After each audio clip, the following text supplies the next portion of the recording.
Welcome to Jeopardy! I'm your host, Melina, and the contestants are Adam and Ria.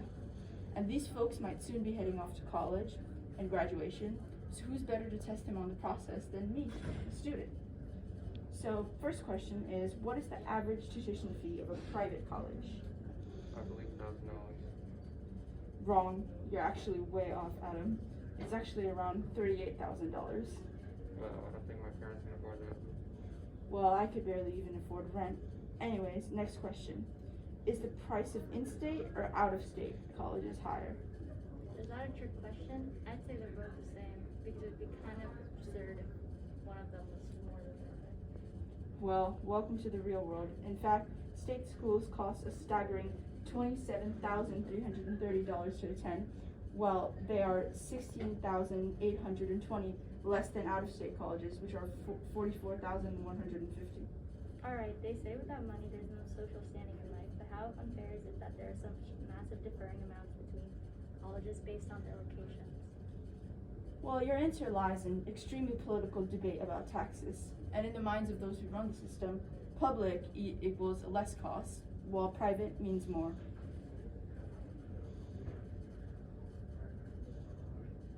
So anyways, next question. So, this is a very controversial topic, but how many states have banned affirmative action? I say isn't affirmative action a federally installed practice that would be illegal to disobey? Well, a lot of people argue that affirmative action is reverse discrimination, but I find it very appalling that 9 states that have banned the practice have a history of claiming states' rights to disobey federal order.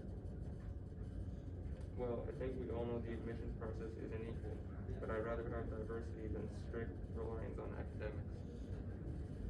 Yeah, well, you're definitely right.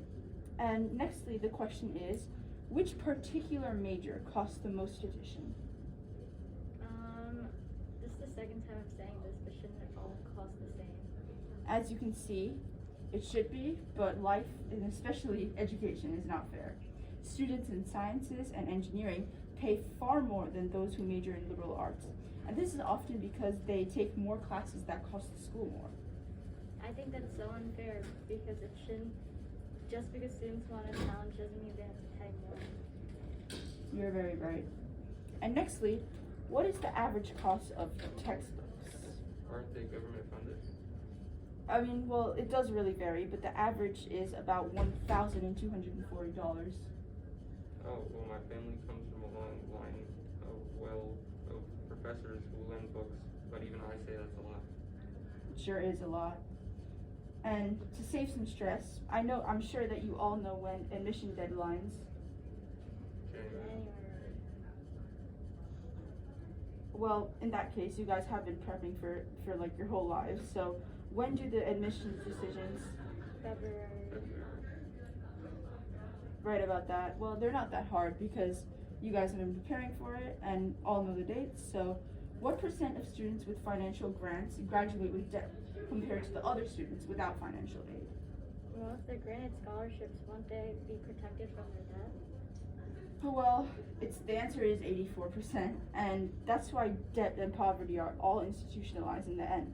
They don't just go away after getting loans from the government or aid. They're all institutionalized and installed. Sorry, I'm just as shocked as you. Well, you don't have to be.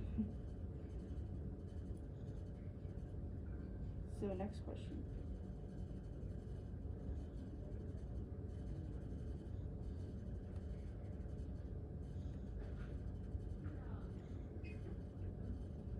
So, how many low-income borrowers dropped out of school compared to those who are financially stable? And also answer with a ratio. I would say 1 out of 5. Yes, well done. Critical thinking, you see. And that is a very frustrating ratio. Oh, the more I find out about the cost of education, the more resentful I feel. Yeah, I felt the same way. So, well, let's see. Next question. All right. What percent of a family's median household income was the average net free price for a 4-year college? It's kind of a hard question, but just think about it. I'd say say about 1/3? No. Question 11.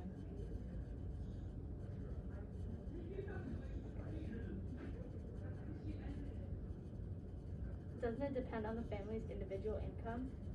But I'd say maybe 45%. Well, for once, this is the only question where you probably had a higher cost than what it is. But you're right. You know, everything's really about individual income. But surprisingly, the net is quite high, though not as high as you said. It is 23% of income. Oh, I wasn't too far off. You're good. Great guess, though. You know. So this is more of a bonus question and the last. But what are housing and food sometimes called? It's like a bonus term.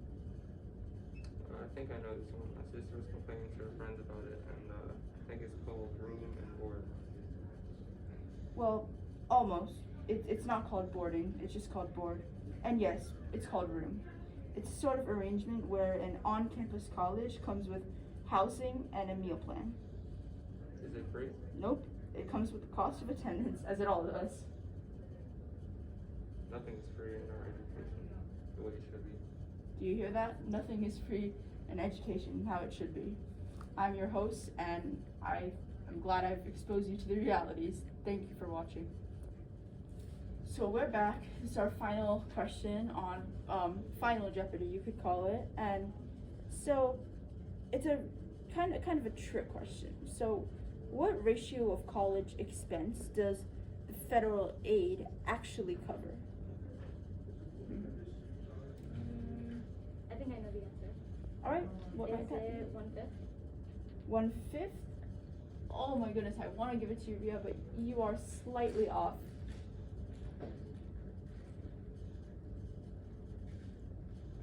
The more I find out about the cost of education, the more resentful I feel.